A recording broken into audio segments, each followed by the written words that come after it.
Kalau kau asyik tunggu rasa semangat, hidup kau akan banyak tertangguh. Ramai orang ada impian besar, nak berubah, nak berjaya, nak hidup lebih baik. Tapi masalahnya, dia buat ikut mood. Bila semangat, laju. Bila penat, hilang. Bila orang puji, rajin. Bila orang tak nampak, terus diam.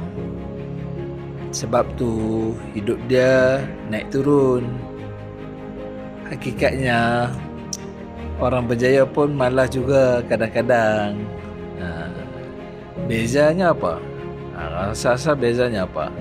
Bezanya dia tak tunggu mood untuk bergerak.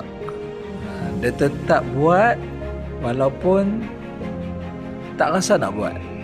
Sebab dia faham satu benda, mood ni sementara, tapi tindakan yang konsisten boleh ubah masa depan.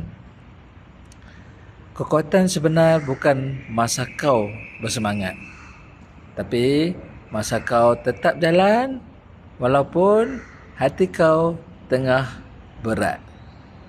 Sebab dekat luar sana, orang yang menang bukan yang paling banyak mood, tapi yang paling banyak kurang alasan.